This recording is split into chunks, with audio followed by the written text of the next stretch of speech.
Hello students, I am Tanpreet Kaur. Here we learn about the chapter number 3, the movement of the earth. अर्थ का movement हम लोग इस chapter में पढ़ेंगे. So firstly student, movement अर्थ में क्यों होता है? क्योंकि आप सबने देखा है कि डे एंड नाइट आते हैं. तो डे एंड नाइट कैसे आते हैं? सन अपनी पोजीशन चेंज करते हैं? नहीं, सन अपनी पोजीशन नहीं चेंज करता है. स्टूडेंट, अर्थ अपनी पोजीशन, सारे प्लैनेट्स उसके अराउंड रिवॉल्व करते रहते हैं. ओके, सो 8 प्लैनेट्स होते हैं, उनके अराउंड, सन के अराउंड रिवॉल्व करते रहते हैं. एंड देन उसी अर्थ भी उसी में रिवॉल्व करता है. एंड उन्हीं उसी रिवोल्यूशन एंड रोटेशन की वजह से उसके मूवमेंट्स होते हैं. ओके, सो हम पढ़ेंगे यहाँ पे कि रिवोल्यूशन एंड रोटेशन होता क्या है. So, in ancient time, people believed that the earth was stationary and heavily moved around. The Nicolaus Copernicus, a Polish astronomer, first said the earth spins around the moves and around the sun. Thus, there are two types of movements. Okay, so firstly, ancient time के people क्या believe करते थे? वो कहते थे कि जो earth होती है वो stationary होती है, वो कहीं उसका movement नहीं होता है, वो एक ही जगह पे रहती है और वो बहुत ही बड़ी बॉडी है, इसीलिए वो हिलती विलती नहीं है. ओके, बट सब फिर रिसर्च हुई एंड निकोलस कॉर्पेनिकस जो थे, तो उन्होंने फिर आगे रिसर्च करके बताया कि जो अर्थ होता है वो स्पिन करता रहता है, वो स्पिनिंग करता है. एंड जैसे बॉल होती है, अगर हम उसे फेंक देते हैं तो वो स्पिन करते हुए जाती है. Okay, so just like earth भी वैसे ही होता है. एंड अर्थ के पास 2 टाइप्स ऑफ मोमेंट्स होते हैं. उसके पास रोटेशन होता है एंड जो डेज एंड नाइट कॉज करता है, एंड रिवोल्यूशन होता है जो क्या करता है, जो हमारे सीजन चेंजेस में हेल्प करता है. Okay, so firstly rotation. So what is rotation? The movement of the earth around its axis. Axis के अराउंड जो इसका रोटेशन होता है उसे हम कहते हैं, मूवमेंट होता है उसे हम कहते हैं rotation. Okay student, so next one is जो ये अर्थ है. Okay, and this is axis. Axis के अराउंड जब ये रिवॉल्व करेगा, घूमेगा, तो यही होता है rotation. And this rotation causes the day and night changes. Okay, इसी रोटेशन की वजह से होते हैं डे एंड नाइट चेंजेस होते हैं. And due to this we see the sunrise in the east and sets in the west. Okay, ये rotation कैसे होते हैं? ये 24 आवर्स लगते हैं इस रोटेशन को कंप्लीट होने में, टोटल रोटेशन को. और ये रोटेशन कैसा होता है? वेस्ट से ईस्ट की साइड में होता है.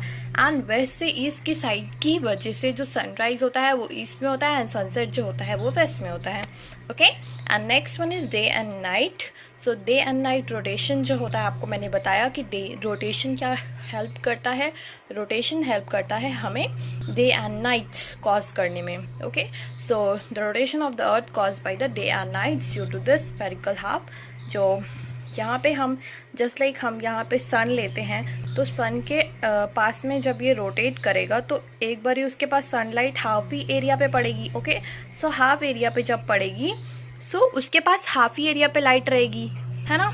सो इसके पास जब हाफ एरिया पे लाइट रहेगी, तो जब उसके पास लाइट रहेगी तो वो डे होगा, एंड जब उसके पास लाइट नहीं रहेगी तो वो नाइट में चेंज हो जाएगा. ओके, एंड यहाँ पे आपको एग्जांपल भी करके दिखाया गया कि जब हम टॉर्च लेते हैं और यहाँ पे हम एक ग्लोब ले लेते हैं.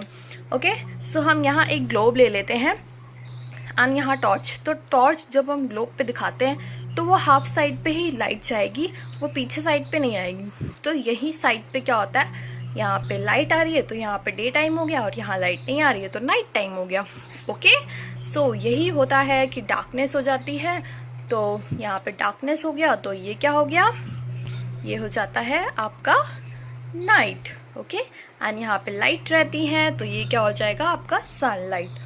Okay student, and next one simple same to same आपको एग्जांपल समझाया गया है कि टेक अ टॉर्च. आप एक टॉर्च ले लीजिए एंड देन ग्लोब पे उसको लाइट करिए, तो आपका जो हाफ एरिया होगा उस हाफ एरिया में लाइट पड़ेगी तो वो डे टाइम हो जाएगा, एंड हाफ एरिया पे नहीं पड़ेगी तो वो नाइट टाइम हो जाएगा. ओके, एंड नेक्स्ट वन क्या होता है कि आपने देखा होगा कि जैसे अमेरिका वगैरह में इस तो जैसे कि अभी मान लीजिए हमारे इंडिया में रात हो रही है, तो अमेरिका वगैरह में सुबह होने वाली होती है। तो वही कंट्री का डिफरेंस होता है। कंट्री अगर इस साइड है, जस्ट हमारी इंडिया इस साइड है, इस साइड है हमारी कंट्री, तो यहाँ पे जब सुबह हो गई, ओके, यहाँ पे क्या हो जाएगी, रात हो जाएगी। तो सेम टू सेम वही चीजें होती हैं कि अगर यहाँ पे दिन होता है तो वहां पे रात होती है, और वहां पे रात होती है तो यहाँ पे दिन हो जाता है।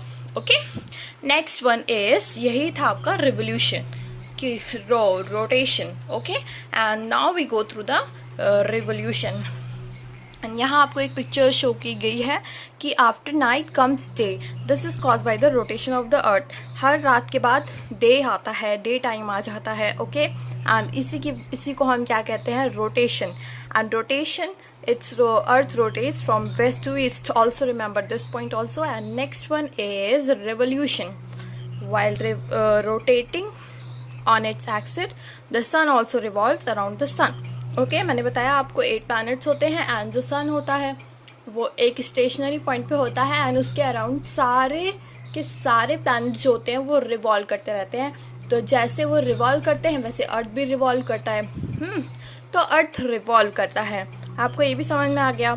तो जब ये बॉल होगी तो ये अपने पे भी घूमेगी और ये ऐसे ऐसे भी घूमेगी, उसके अगल बगल भी घूमेगी। ओके, सो वो होता है, जो उसके अगल बगल घूमती है वो होता है रिवोल्यूशन।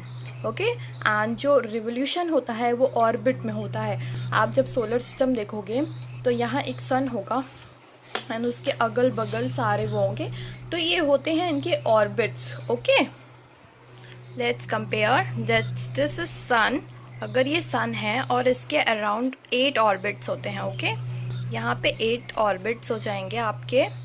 तो ये ऑर्बिट्स के अराउंड, जस्ट लाइक यहाँ पे हमारा अर्थ है, तो ये हमारा अर्थ अपने एक्सिस पे भी घूमता रहता है और यहाँ पे भी घूमता रहता है सन के अराउंड में। ओके, तो ये जो जिसके अराउंड ये रोटेट करता है, ये जो सर्कल मैंने बनाए हुए हैं, इसी को हम कहते हैं ऑर्बिट। ठीक है, ये ऑर्बिट के अराउंड ही मूव करते रहते हैं।